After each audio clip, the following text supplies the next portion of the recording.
las entrevistas en 24 horas.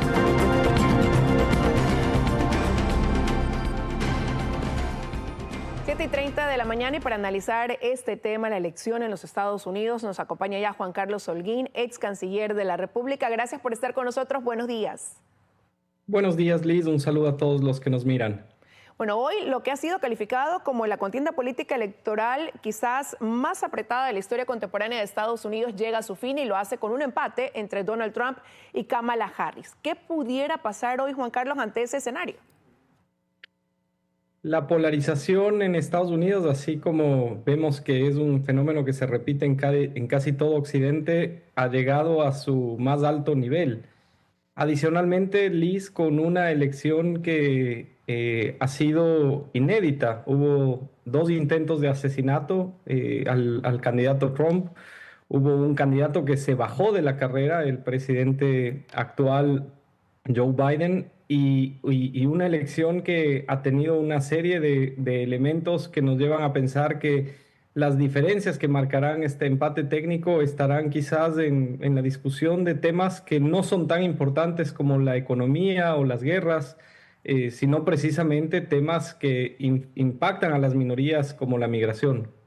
Bueno, y ese fue un tema tratado en toda esta campaña, una campaña que además fue muy agresiva, con muchos insultos entre ambos candidatos. Eso también ha marcado esta contienda, pero esta disputa se decidirá en estados que son claves, por mencionar Pensilvania, Georgia, Michigan, Carolina del Norte. ¿Qué pasa si se mantiene ese empate, Juan Carlos?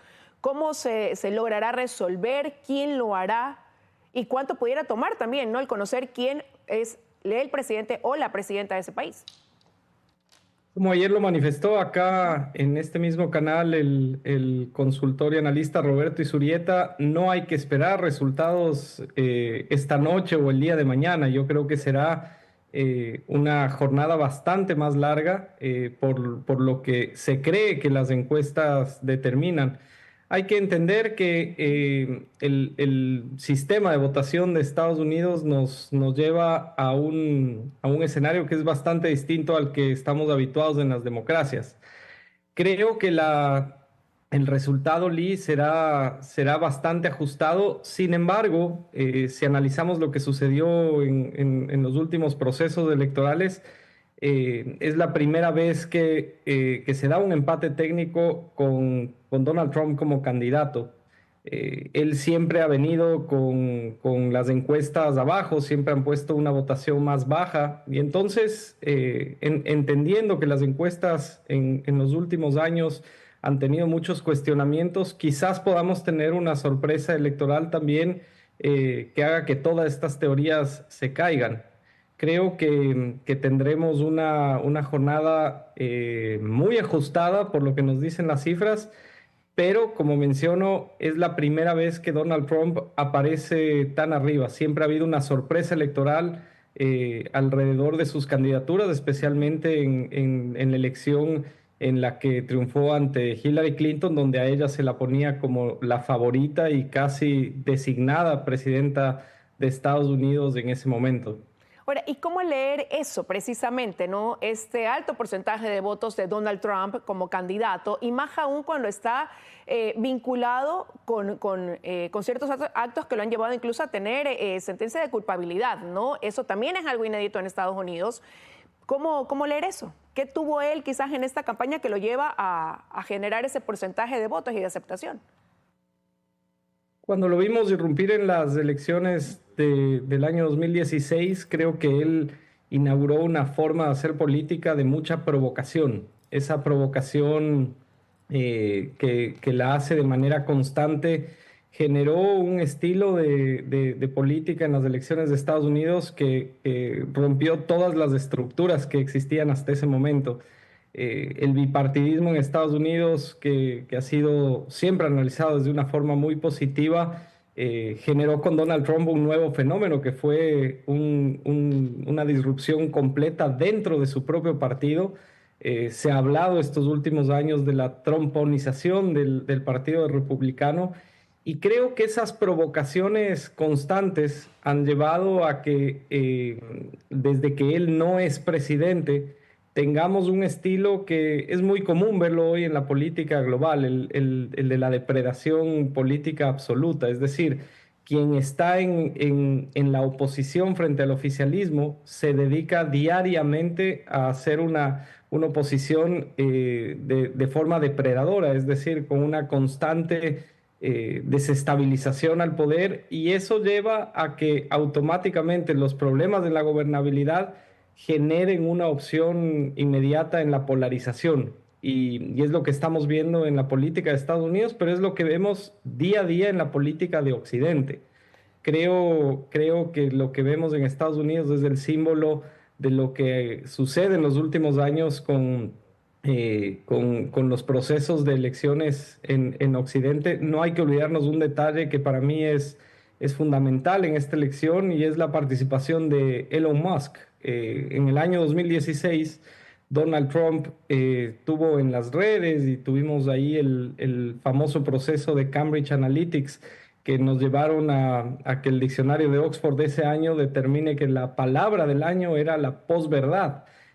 Habían una serie de utilizaciones de las redes sociales como herramienta de captación de poder, y en esta ocasión la participación de Elon Musk, que ahora es dueño de una de las redes sociales, quizás una de las personas más innovadoras del mundo, que tiene una atracción muy fuerte hacia los jóvenes por su participación como emprendedor, será uno de los elementos vitales, en mi opinión, para los resultados que se den esta noche. Él ha invertido millones de dólares en una campaña electoral, pero además ha puesto todas las herramientas tecnológicas que tiene a su cargo para conseguir el objetivo político que se ha puesto.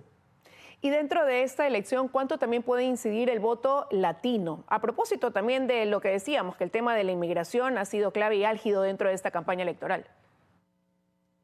Hace 3 o 4 días, Liz, se determinaba a nivel global que Estados Unidos pasa a ser el segundo país de más hispanohablantes en el mundo.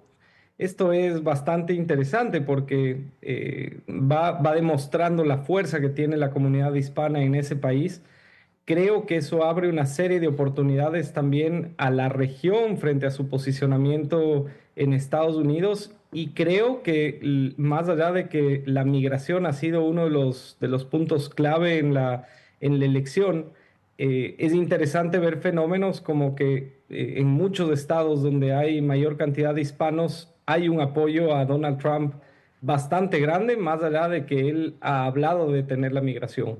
Yo creo que hay que diferenciar lo que es la migración ilegal de los procesos de migración legal, en los que el candidato Trump ha tenido ciertos mensajes que pudiesen haber pasado desapercibidos, pero que para la comunidad hispana han sido muy importantes, como por ejemplo el determinar hace varios meses que los migrantes que tengan un título universitario, que estén estudiando en Estados Unidos, que hayan migrado de manera ordenada y segura, puedan quedarse, y de hecho tengan un incentivo para quedarse.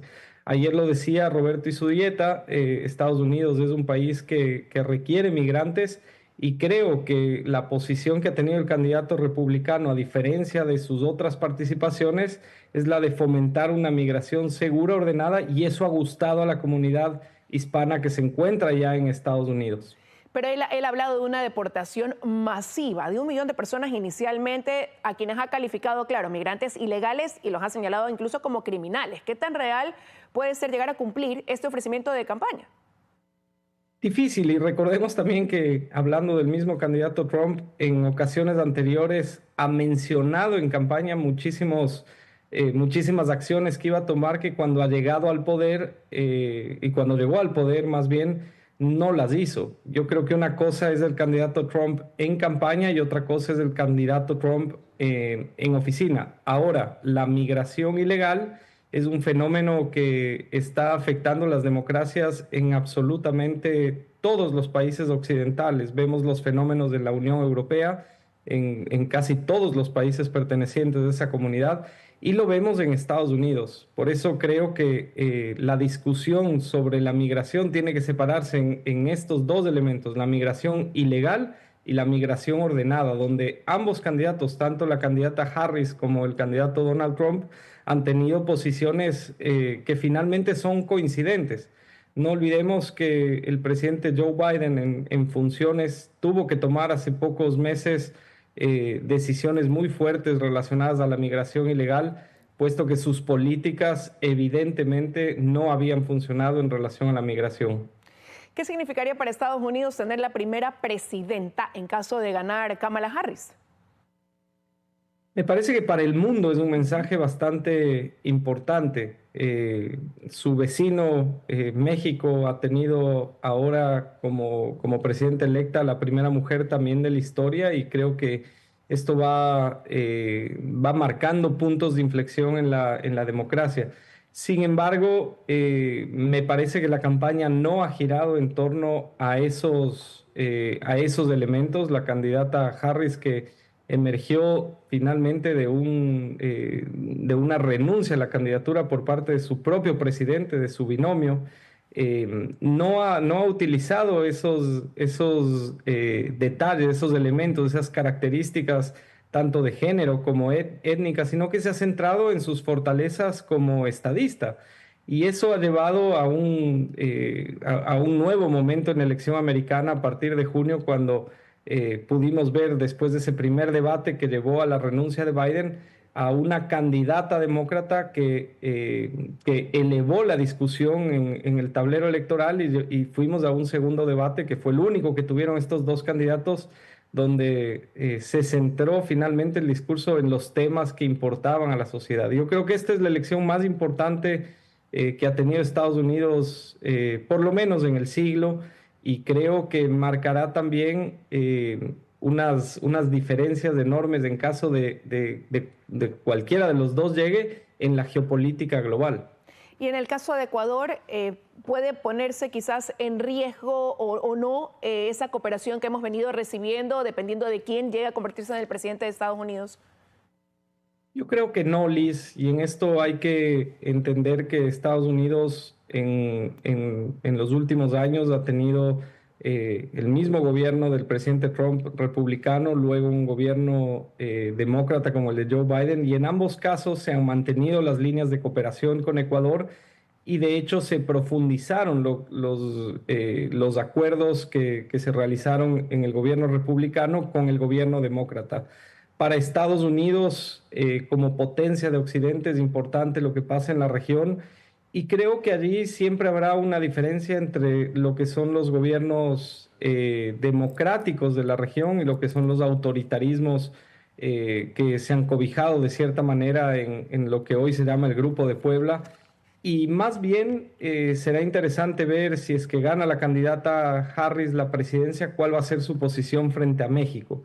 Yo creo que esa elección fue el punto de inflexión para Norteamérica y para lo que pasa en el resto de América Latina. Y me parece sí que si Trump es elegido presidente, la relación con México será de mucha tensión, pero eso beneficiará al resto de la región que tiene gobiernos democráticos como el ecuatoriano en este momento. Un panorama todavía incierto. Quiero agradecerle, Juan Carlos, que haya estado con nosotros esta mañana con el análisis sobre lo que hoy vive Estados Unidos y que repercute en el mundo entero. Gracias. Gracias a usted, Liz, y que pase lo mejor para Estados Unidos y el mundo. Que así sea. Un abrazo para usted. Son las 7:44 de la mañana. Vamos a una pausa. Al regresar estará con nosotros Diego Morales, presidente del Colegio de Ingenieros Eléctricos y Electrónicos de la SUAY, para analizar lo que está pasando ahora, esta reducción en los cortes de energía, lo que viene en camino dentro de esta crisis energética que afronta el país.